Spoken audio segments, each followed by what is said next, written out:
Sarada Uchiha's feelings for Boruto, they're not just so subtle anymore, particularly after the weird awakening of her Mangekyo Sharingan. After the latest events, they might finally be crossing that invisible line from friendship to something even deeper. But here's the twist. She's not the only one watching him from the shadows. Sumire has been there too for a long time, and things are about to get messy. We're diving into why this new Boruto, Sarada, and Sumire love triangle that is being built up is nothing like the disasters from what Naruto's manga tried to do, and why this time it might actually work. No more chasing someone who doesn't care. No more one-sided crushes for the sake of comedy.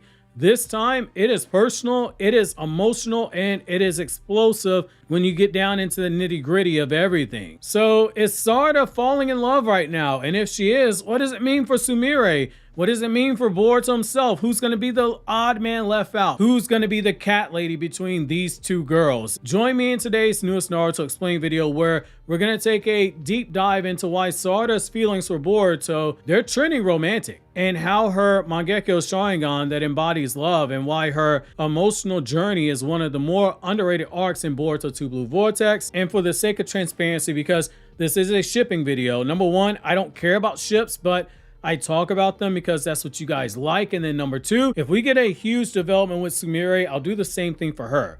So Sumire fans, put down the pistols, don't shoot me in the head. Now, first we have to go back and look at what sparked the Mangekyo. So in chapter 69, we had a moment where Mitsuki is flat out asking Sarada about her feelings for Boruto, and you can see there's some confliction there. However, the main thing that we see here is that there's a frustration at not being able to stand at Boruto's side.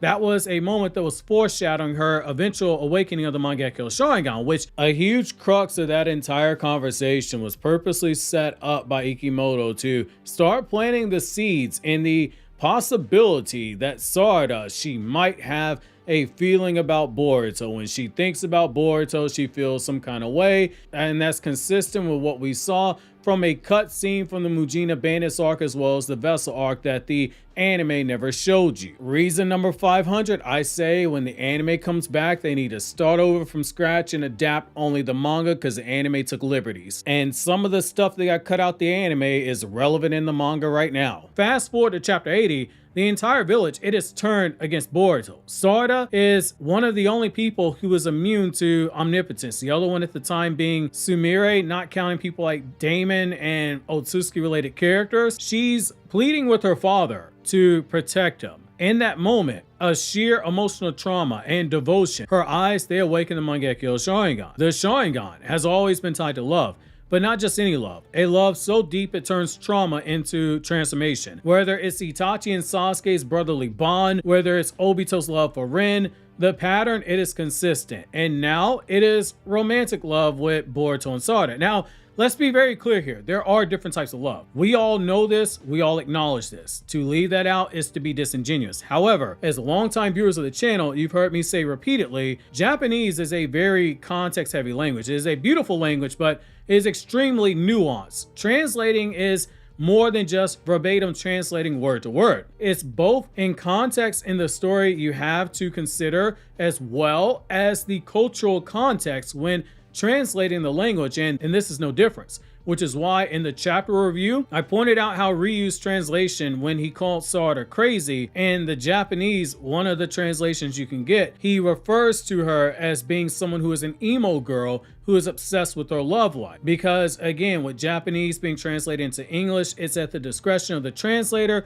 to best word the overall tone of what they personally believe is being said. There are multiple translations you can get for any one sentence that you have, because it's not a language that verbatim translates to English. So I said to say this, my guy Salad Bolts, who lives over in Japan, made a really good point the other day, that regardless as to where you are in these pairing wars, it's irrelevant. Sarada is building towards this moment, and it was always here. She watched Boruto from the shadows in chapter 700 of Naruto, which never got animated. She watched him training. She watched the village turn on him. She sees him being reckless, charging into situations without any disdain for his own safety. She wants to be there to save him from those situations, and has previously been shown being frustrated that she can't do anything. However, this is where we get into the gray area of being something other than friends. Sarada always knew that she cared about Boruto, even as a friend, but basically she rejected that possibility she cared for him on something of a deeper level because she was latching onto what Naruto's ideal was, that being Hokage means everyone in the village is loved the same as if they were family. She viewed anything other than that as being something that gets in the way of her becoming Hokage. In order for her to use the Mangekyo Sharingan, the story purposely had to have her go through all those conversations back in her head centered around romance, many of them involving Boruto in some way, in order to have her accept and use this power. She had to admit to herself that she cared for Boruto in a way that was deeper than what she previously wanted to admit. And in Japanese, given the culture and the traditional storytelling, that 9 times out of 10 is a nod towards romance when it involves a boy and a girl.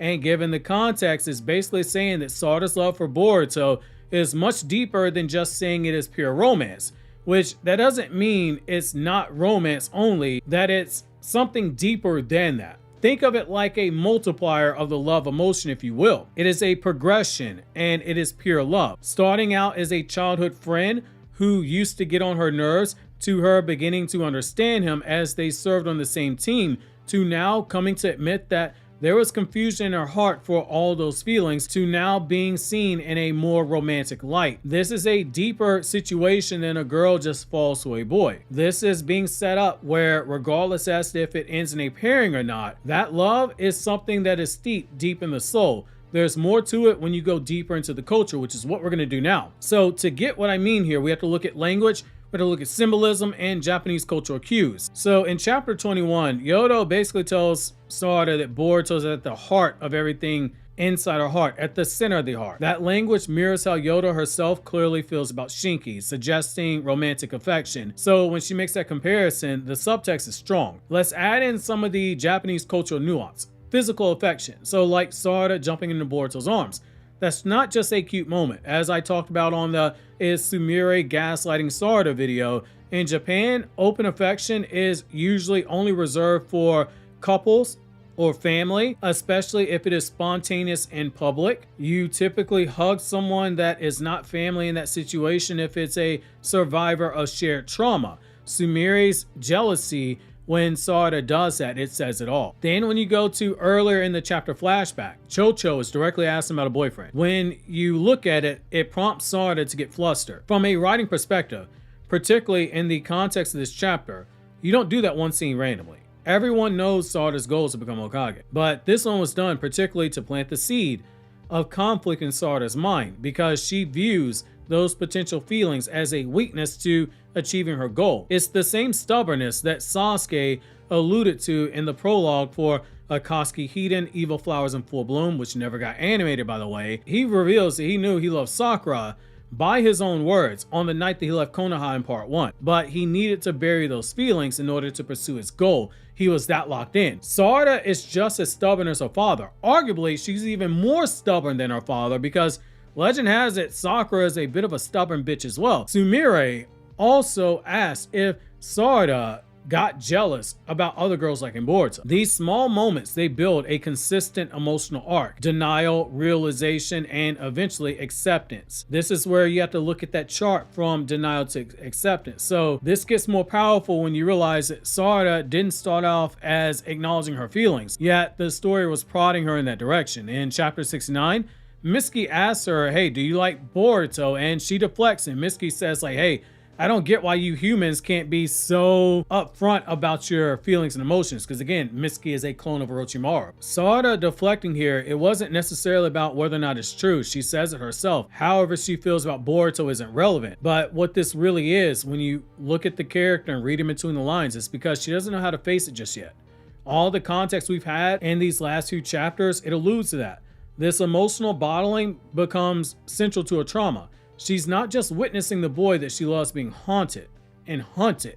She's realizing how much he means to her after he's been gone for so long. That is a slow realization. That suppressed love turning into an emotional devastation is the kind of psychological trigger we've seen repeatedly associated with characters that feel love as intensely as the Uchiha clan. This is just done in a different perspective. You can even see this in Sarada's own clothing. Ikemoto said, "What I did when I saw Sarada's design, that outfit that she wears is an homage to Boruto." Now we know it's the exact same jacket at the same store that Boruto goes to shop at. She just got different colors. She literally buys it in order to cope with Boruto being gone.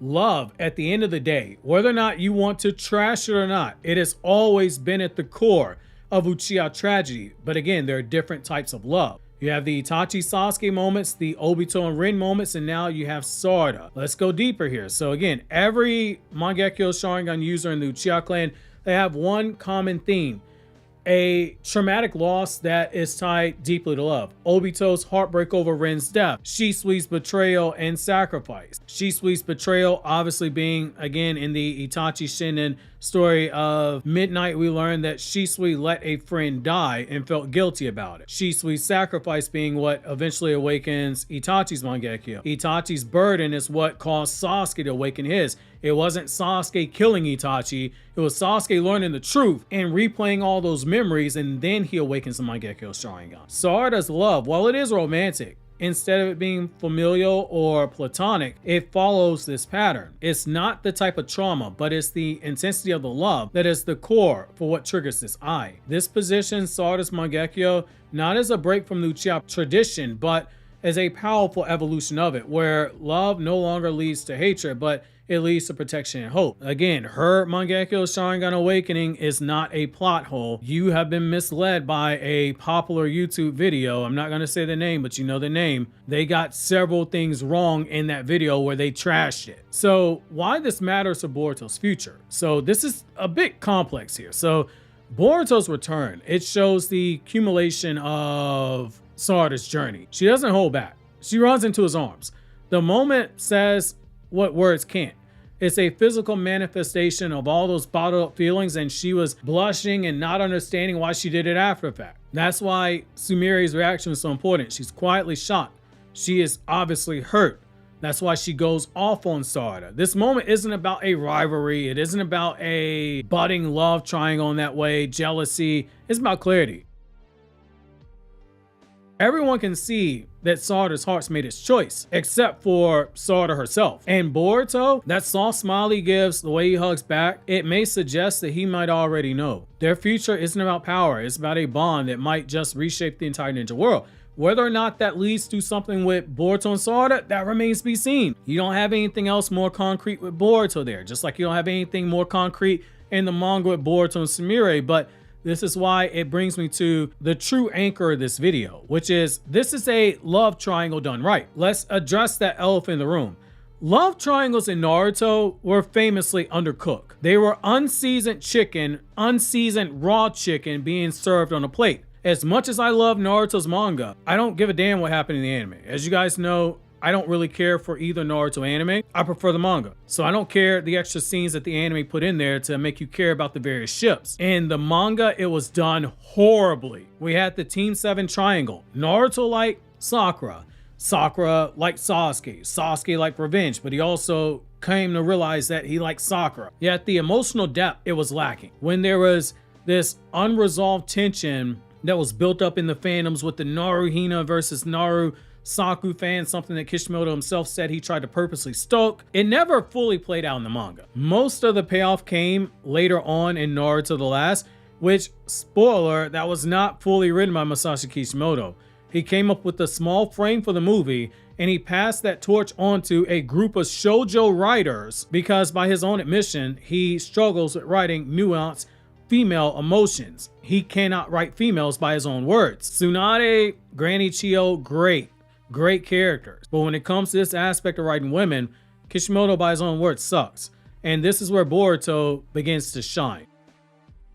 Unlike Kishimoto's approach, Ikemoto has shown a more grounded, believable take on female character dynamics. Sarada isn't a girl whose whole arc is being reduced to loving Boruto. That's a complaint that people had about Sakura and Sasuke. That's a complaint that people had about Hinata after you got past the whole thing with Neji when she and Neji made up. Whether or not you think that's valid, that's debatable. Sarada is a future Hokage in training, but love, vulnerability, and jealousy, they're all part of her growth, not a detour from it. She's finally coming to accept that. Then there's Sumire, the gentle, strategic, emotionally intelligent girl. She's not just gonna be there to be Sarada's rival for Boruto.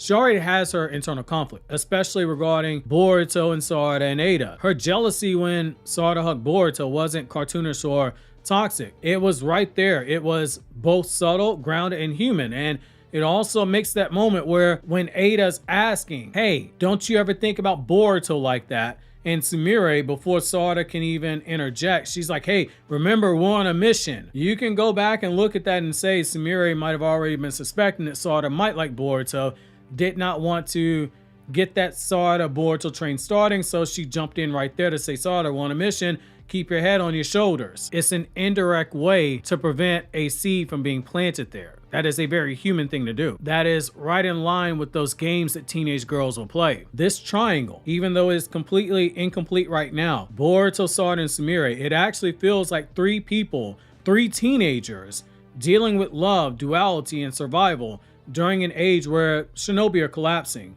This is rare in shonen because it's being done in a way where it's not taking away from the action part of a battle shonen, but it is also adding layers. Very few manga have been able to pull this off in this genre. And what's more impressive, it hasn't taken away from those stakes of all that action. Sarada still fights. Sumire is still able to offer strategy when she can. Boruto still walks that path of a rogue hero. All this stuff does is enhance everything that you're seeing. Sarada's journey isn't about becoming Hokage alone. It's about growing up too. It's about understanding love. It's about choosing to fight for what truly matters. Her Mangekyo Sharingan, in so many ways, it tells a story of multiple layers of trauma, not just love, but more importantly, it serves as a binding of those two concepts, trauma and love. Whether you ship Borosara or not, whether or not you're Borosumi, let's make one thing clear. The heart of her power, it is the heart of her character. And at the center of all is Boruto. Whether or not it ends in appearing, again, that's irrelevant. But I personally think this is a good development. If you let me do it, I'd have Boruto die at the end of the story and Sarada and Sumire both are cat ladies just to see the fandom melt down. Obviously, if you enjoyed this video, consider subscribing. Clicking here on the left to check out the Boruto chapter review. Click here up top to check out my One Piece channel, or click here on the right to check out my Anime Explained channel.